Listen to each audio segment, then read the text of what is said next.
La signature de l'accord de paix entre la République démocratique du Congo et le Rwanda est prévue ce vendredi ici à Washington à 13h30 local. Il sera de Kinshasa. C'est un programme très léger en présence du secrétaire d'État américain Marco Rubio, Madame la ministre d'État, ministre des Affaires étrangères de la RDC, Thérèse Kayipamba, et son homologue du Rwanda vont signer cet accord qui est censé mettre un terme à la guerre et à obtenir le retrait inconditionnel des groupes armés.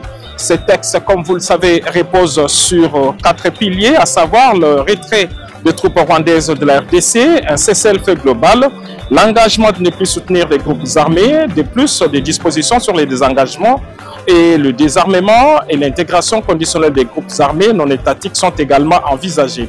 Selon plusieurs analystes rencontrés ici à Washington ainsi que des diplomates, il s'agit d'un texte très équilibré. La signature va marquer la fin de cette guerre essentiellement économique qui a duré plus de 30 ans en République démocratique du Congo. Une rencontre bilatérale est prévue à l'issue de cette signature entre la chef de la diplomatie congolaise et son homologue américain.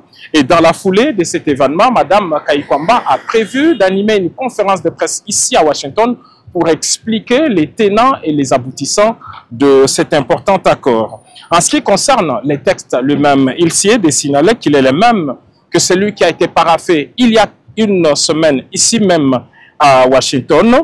Les deux ministres des Affaires étrangères sont déjà sur place dans la capitale américaine. Madame Thérèse Kayipamba est accompagnée d'une forte délégation de la présidence de la République, ceux-là qui ont travaillé avec efficacité et discrétion sur cet important dossier. C'est donc un autre succès diplomatique important pour le président de la République, Félix Antoine Tshisekedi Tshilombo, mais c'est aussi le début d'un partenariat privilégié entre la République démocratique du Congo et la première puissance mondiale, à savoir les États-Unis d'Amérique. Parlons dès à présent de la bonne nouvelle pour la RDC. La Cour africaine des droits de l'homme et des peuples a rendu ce jeudi une décision majeure dans l'affaire opposant la République démocratique du Congo au Rwanda, tout cela à la veille de la signature d'un accord historique de paix prévu ce vendredi à Washington entre les deux États. Suivez ce reportage. La Cour africaine des droits de l'homme et des peuples a rendu, ce jeudi, une décision majeure dans l'affaire opposant la République démocratique du Congo au Rwanda. La juridiction continentale a rejeté l'ensemble des exceptions soulevées par l'État rwandais concernant les crimes présumés commis dans l'Est de la RDC. Elle a également déclaré sa compétence pour statuer sur cette affaire et a jugé la requête introduite par la RDC recevable. Dans le cadre de la procédure, la Cour a ordonné à la partie rwandaise de déposer ses conclusions dans un délai de 90 jours, en attendant de statuer définitivement sur le rejet ou l'acceptation des dites exceptions. Cette décision marque une étape importante dans la quête de justice pour les événements survenus dans l'Est de la République démocratique du Congo. TV News Echo. Abonnez-vous sur notre TikTok pour être informé sans filtre et sans gants. Conduite par son président, le pasteur Ejiba Yamampia, la plateforme de confession religieuse a échangé ce soir avec le chef de l'État, Félix Antoine Tshisekedi Tshilombo, sur leur initiative concernant les dialogues entre Congolais. Nous avons parlé de ce qui s'est dit à propos du dialogue entre Congolais. À ce sujet, nous lui avons présenté qu'il n'y a pas seulement ce que la SENCO et l'ECC proposent, il y a aussi l'initiative interconfessionnelle pour la paix et la réconciliation en République démocratique du Congo que la plateforme met à la disposition des Congolais. Et après nous avoir écouté, le chef de l'État nous a donné quitus de dire « Ok, nous devons travailler, mais toutefois, on doit faire en sorte que les deux parties, SENCO et ECC, et nous puissions à un certain niveau par l'encadrement de l'équipe de la présidence voir comment mettre tout ensemble. Le président décimé Idriss Katinga a quant à lui fourni des détails importants sur le contenu de cette audience. Nous venons de réitérer notre offre au peuple congolais à travers le président de la République, chef de l'État.